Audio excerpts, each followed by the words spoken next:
I'm standing in a glass-walled office I absolutely should not be in, watching a room full of people argue about numbers that used to mean nothing to me. Now they decide everything: contracts, budgets, entire product lines. And I keep thinking back to a moment that felt completely irrelevant at the time. A woman crying in a parking garage because she lost something she couldn't replace. Back then, I wasn't in the industry. I wasn't anything close to that. I was just a guy doing odd jobs, delivery shifts, small repair work, anything that kept cash coming in. The kind of life where you don't plan your future, you just survive your week. That day started like any other. I was leaving a small cafe after fixing a customer's broken laptop when I saw her. Mid-30s, stressed, pacing back and forth near the entrance of a parking structure. She kept checking the ground like it was going to give her answers. Most people walked past her. I almost did too. But then she said out loud, to nobody in particular, "If I don't find it, I'm done." That stopped me. Not because it sounded dramatic, but because it sounded real. I walked a bit closer and asked, "Hey, you okay?" She looked at me like she didn't even see me at first. Then she said, "I lost something important, like actually important." I didn't know her. I didn't know the situation. I didn't even know what I was getting into. But I said, "What did you lose?" She hesitated, then whispered, "A small drive, USB, black, no label." Now that sounds simple, but the way she said it made it feel like it wasn't just a USB. It was something heavier, something that carried consequences. I looked around the parking garage, people coming in and out, cars moving, noise bouncing off concrete walls, a place where small things disappear easily. And I said something I didn't fully think through. "All right, where was the last place you had it?" That question was the beginning of everything, because she didn't just answer it, she looked at me like she had been waiting for someone to ask it properly. And then she said, "If you actually help me find this, I can change your life." I laughed a little, not because it was funny, because people say things like that when they're stressed. I don't need my life changed, I just need to find a USB. But she didn't laugh. She just repeated, slower this time, "You don't understand what's on it." And that's when I realized this wasn't going to be a normal help someone find a lost item situation, not even close. We went back into the parking garage together, and the energy immediately felt different. Not dramatic, not cinematic, just tense in a quiet way, like something important was missing, and every second made it worse. She walked fast, almost too fast, checking corners like she already knew it was gone for good. I followed behind, trying to piece together what kind of situation this even was. A USB drive shouldn't make someone look like that. At some point, I asked, "Okay, be real with me. What's actually on it?" She stopped walking. For a second, I thought she wasn't going to answer. Then she said, "Prototypes, data models, early-stage systems for a product that hasn't launched yet." I nodded slowly, pretending I understood more than I did. "Like startup stuff?" She gave a small, tired laugh. "Not like startup stuff. It is startup stuff. The kind people kill deals over if it leaks early." That line hit differently, because suddenly this wasn't just a lost object. This was leverage, risk, maybe even someone's career, sitting on a tiny piece of plastic. We started retracing her steps, level by level, row by row, and the more we searched, the more I noticed something she wasn't paying attention to. She was overwhelmed, not just emotionally, mentally. She kept skipping over obvious places, double-checking the wrong areas, missing patterns. That's when my brain kicked in, the same way it always does when something feels solvable. I started slowing down, not rushing, looking at structure instead of panic. "Okay," I said, pointing toward the entrance ramp. "You came in here first, right?" She nodded. "You parked on level 3. Another nod. "And you walked straight toward the elevators." "Yeah, I think so." I looked around. Then I said, So anything you dropped would have had to happen between parking and the elevator, not anywhere else. She stared at me, like she hadn't considered narrowing it down like that. "I've been checking everywhere," she said. "I know," I replied. "That's the problem." We went back to level 3, and I started looking at it differently, not as a place, but as a sequence. Exit car, walk, distraction point, elevator entrance. People don't lose things randomly. They lose them during transitions. That was the thought that guided me, and it led me to something she had completely missed. A small security booth near the elevator bank, with a lost and found drawer, half full, unsorted. I pointed at it. "Have you checked there?" She froze for a second, then shook her head slowly. "No." And that's when I realized something important. This wasn't just about finding her lost drive. It was about the fact that she didn't think like someone who could solve this problem alone.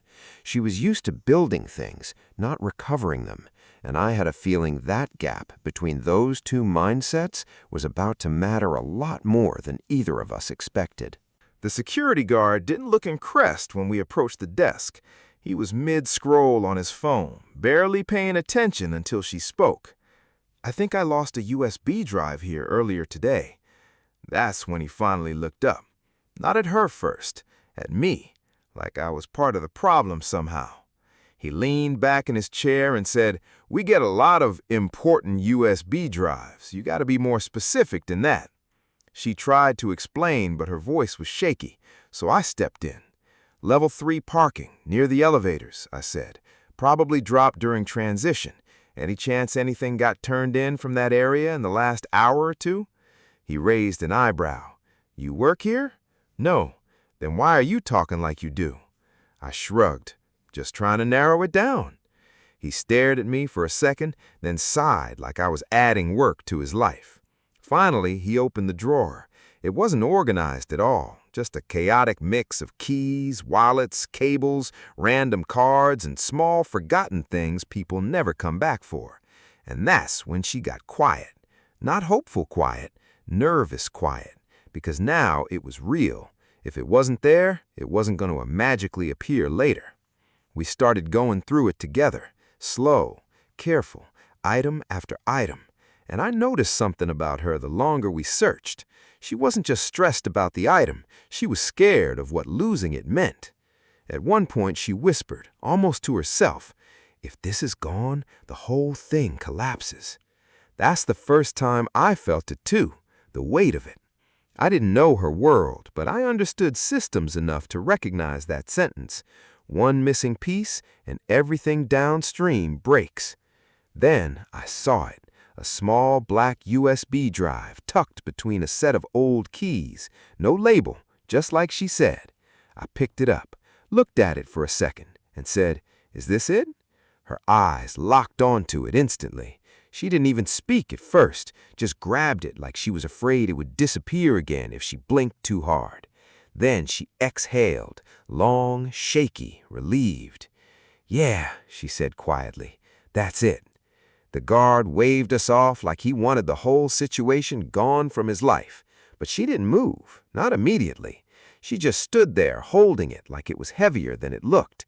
Then she turned to me, and that's when everything changed. "You don't understand," she said again, but this time calmer, more controlled. "This isn't just data. This is the early version of something that people in my field would pay millions to get access to." I nodded slowly, still trying to process why a simple lost drive had turned into something that serious. She looked at me for a second longer than before, then said, "Come with me." And I should have said no. I really should have, but I didn't. Her office wasn't far from the parking garage, just a few blocks, but it felt like stepping into a completely different world. Glass doors, clean lighting, quiet hallways where even footsteps sounded expensive. I remember thinking, yeah, I'm definitely underdressed for whatever this is. She didn't talk much on the way there, just kept checking the USB in her hand, like she didn't fully believe it was real.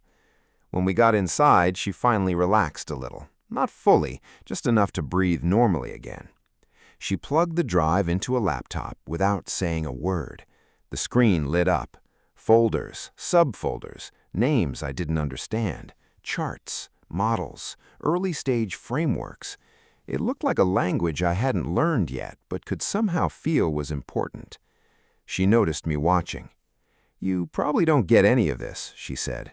I shrugged. "Not really, but I get systems." That made her pause. "You do?" "Yeah," I said, "not like corporate systems, just patterns, what breaks things, where people lose track." She leaned back slightly. "That's actually more useful than most people in my industry." I laughed a little. That can't be true. But she wasn't joking. She started explaining what I was looking at, how companies try to build early-stage models for predicting behavior, how small inefficiencies turn into massive financial losses, how one wrong assumption in a system can ripple through everything. And as she talked, something clicked in my head. Not about the data itself, about her. She wasn't just someone who lost a USB drive. She was someone building something fragile and powerful at the same time. And people like that don't usually slow down. They miss details. They assume systems are more stable than they are. At one point, I said, "So basically, this whole thing only works if nothing breaks." She nodded. "Exactly." I leaned forward. "That's not how real systems work." She smiled slightly. "No, it's not." There was a pause. Then she said something unexpected. "You're not just a random guy who helps people, are you?" I raised an eyebrow. "I mean, I fix things." She shook her head. "I've worked with analysts who can't see problems the way you just described them in the garage." That caught me off guard, because I hadn't done anything special. I just followed logic. But she seemed to see it differently. She closed the laptop and looked at me directly. "Do you want to see what this actually turns into?" I hesitated, because that question didn't feel casual. It felt like a door opening, and I had no idea what was on the other side. But I nodded anyway, and she smiled like she already expected that answer. The next few days didn't feel real. That's the only way I can describe it. One moment, I was just a guy who helped someone find a lost USB drive in a parking garage, and the next, I was sitting in meetings where people used words like scaling, projections, infrastructure, like it was normal conversation. Her name was Maya, I learned, started pulling me into things slowly. At first, it was just questions. What do you think about this flow? Where do you think users would get confused here? Does this feel stable to you? And honestly, I kept answering the same way. It depends where it breaks, because that's all I could see. Breakpoints, weak links, missing transitions. She didn't shut that down. She actually leaned into it. One afternoon, she brought me into a small meeting room with two other people, engineers, I think. They were talking about a system they were building for early-stage product tracking and decision modeling. It was complex, full of assumptions stacked on assumptions. One of the engineers explained, "We're trying to predict where user behavior deviates from expected paths." I listened for a bit, then said, "You're basically guessing where people will fail your system." He frowned. "That's one way to say it." Maya looked at him and said, "It's actually a useful way to say it."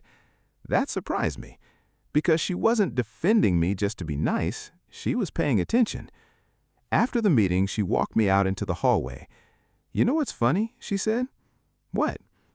"We've been working on this for months, and you spotted the core issue in like 20 minutes in a parking garage." I laughed. "That sounds insulting to your team." "It's not," she said. "It's just honest." Then she stopped walking, turned to me, and said something I didn't expect. "You don't realize it yet, but you think differently from most people in this field." I shrugged. "I'm not in your field." She smiled. "Not yet." That word stuck with me more than it should have, because it implied something I hadn't really considered, that I might be stepping into something I didn't fully understand yet. Later that night, I went home and tried to make sense of everything, but the more I thought about it, the clearer it became. This wasn't just about a lost USB anymore. It was about being pulled into a system that was already bigger than me. And somehow, I wasn't on the outside of it anymore. The next few days didn't feel real. That's the only way I can describe it. One moment, I was just a guy who helped someone find a lost USB drive in a parking garage, and the next, I was sitting in meetings where people used words like scaling, projections, infrastructure, like it was normal conversation. Her name was Maya, I learned, started pulling me into things slowly. At first, it was just questions. What do you think about this flow? Where do you think users would get confused here? Does this feel stable to you? And honestly, I kept answering the same way. It depends where it breaks, because that's all I could see. Breakpoints, weak links, missing transitions. She didn't shut that down. She actually leaned into it. One afternoon, she brought me into a small meeting room with two other people, engineers, I think. They were talking about a system they were building for early-stage product tracking and decision modeling.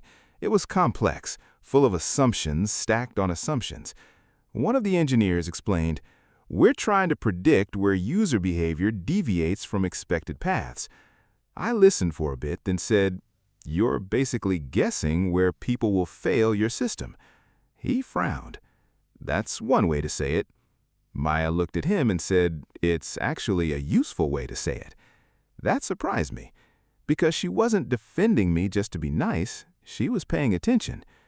After the meeting, she walked me out into the hallway. "You know what's funny?" she said. "What?"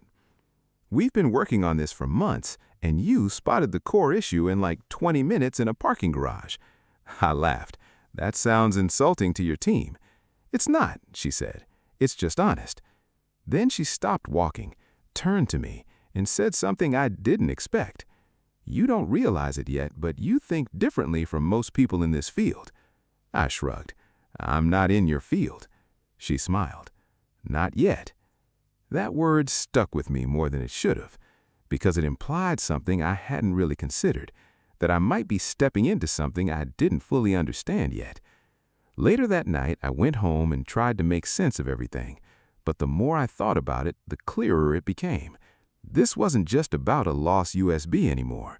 It was about being pulled into a system that was already bigger than me. And somehow, I wasn't on the outside of it anymore. I didn't sign the agreement that night, not because I didn't want to, but because for the first time I realized this wasn't just about an opportunity, it was about identity. The next few days, I kept going back to the same thought. How does a guy who fixed a broken USB situation in a parking garage end up holding a seat at a table like this? It didn't feel like a glow-up. It felt like a timeline collision. Two versions of my life overlapping in a way that didn't fully make sense yet. Maya didn't rush me. That was the strange part. Most people in her position would have pushed harder, followed up constantly, tried to close the deal quickly. She didn't. She just said, "Take your time, but don't ignore what you already see." That hit me more than pressure would have. Because she wasn't trying to convince me, she was pointing at something I couldn't unsee anymore. One evening, I went back to the parking garage where it all started. Same level, same elevator bank, same corners where we had searched. It looked completely normal, but now I saw it differently. Not as a random place where something was lost, but as a system full of small transitions where things disappear without anyone noticing them closely. And I realized something simple but uncomfortable. That moment didn't change my life because I found a USB. It changed my life because I saw how easily things can slip through systems when nobody is looking closely enough. A few days later, I signed. Not because I suddenly felt ready, but because I understood something important. You don't wait to feel ready for something like this. You recognize when your way of seeing the world finally matches something real. Months later, the project grew faster than I expected. Maya was right. This wasn't just a tool. It became a framework people used to understand how their systems actually behaved. And every time I saw it used in a new place, I thought back to that first moment in the garage. A woman panicking over a lost drive. A simple question asked at the right time, and a decision to help instead of walking away.